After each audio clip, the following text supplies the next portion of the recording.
चेतना में जागृत करने में एक महत्वपूर्ण भूमिका का उदय किया है। आज जब हम आजादी के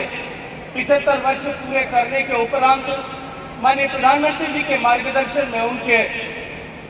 आह्वान पर 140 करोड़ लोग देश को विकसित बनाने, आत्मनिर्भर बनाने के संकल्प के साथ में जुटे हैं।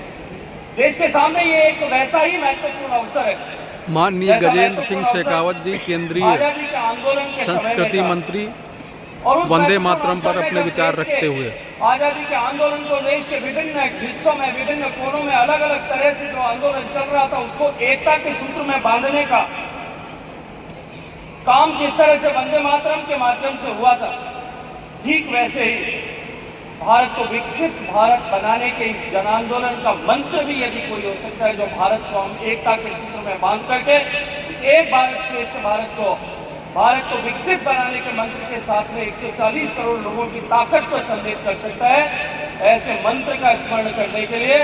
जो आज भी उतना ही प्रासंगिक, हम सब यहाँ एकत्रित आए। माननीय प्रधानमंत्री जी की प्रेरणा से, उन्हीं के मार्गदर्शन में इस कार्यक्रम की रूपरेखा तय हुई। मैं माननीय प्रधानमंत्री जी का हृदयपूर्वक आभार और अभिनंदन करना चाहता हूँ कि उन्होंने इस मंत्र को एक बार पूरे देश के जहन में उतरे, इसके लिए इस कार्यक्रम की रचना का मार्गदर्शन किया। मित्रों, इस कार्यक्रम का जिस तरह से नेशनल इम्प्लीमेंटेशन कमेटी ने जो रचना की है उसके अनुरूप पहला चरण आज 7 तारीख से लेकर के 14 नवंबर तक होगा, जो शुभारंभ का सप्ताह होगा, जिसमें वंदे मातरम के प्रथम प्रकाशन जो बंग दर्शन में 1875 में छपा था, अलग अलग हिस्सों में उस समय आनंद मठ पुस्तक छप रही थी, तब से लेकर इस ऐतिहासिक क्षण को स्मरण करने के लिए देश भर में वंदे मातरम का सामूहिक गायन हो, ऐसा प्रयास किया जाए। दूसरे चरण में जो 19 नवंबर से 26 नवंबर तक होगा, इसमें आध्यात्मिक जागरण से राष्ट्रीय एकता को समर्पित कार्यक्रम देश भर में होंगे। इन विविध कार्यक्रमों के माध्यम से वंदे मातरम के सांस्कृतिक और राष्ट्रीय भाव को जन जन तक पहुंचाने का काम हम सब लोग करेंगे। और इसका समापन गणतंत्र दिवस के दिन एक भव्य आयोजन से होगा।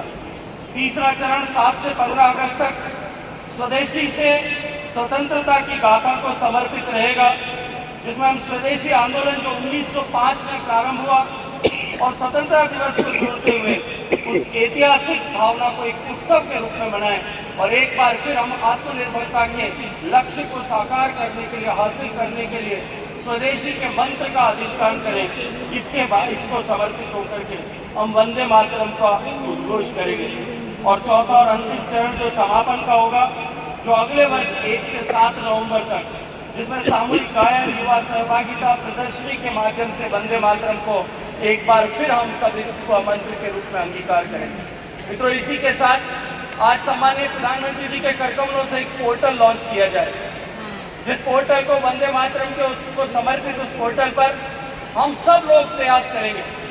कि हम सब लोग अपने स्वर में वंदे मातरम का गायन करके उस पोर्टल पर अपलोड करें और हम अपने आप को संकल्पबद्ध करें, हम अपने आप से संकल्पबद्ध हों कि हम भारत को आत्मनिर्भर बनाने और भारत को विकसित बनाने के इस मंत्र को जीने के लिए, इस लक्ष्य को प्राप्त करने के लिए वंदे मातरम के मंत्र का अंगीकार करेंगे। मैं सम्मानित प्रधानमंत्री जी का समय देने के लिए हृदयपूर्वक स्वागत करते हुए माननीय मुख्यमंत्री जी, माननीय उपराज्यपाल जी और यहाँ उपस्थित सभी लोगों का बहुत सारा स्वागत करता हूँ, अभिनंदन करता हूँ। आप सबको बहुत सारी शुभकामनाएं। बोलिए वंदे मातरम, वंदे मातरम, वंदे मातरम, मातरम, मातरम, वंदे मातरम। बहुत बहुत धन्यवाद।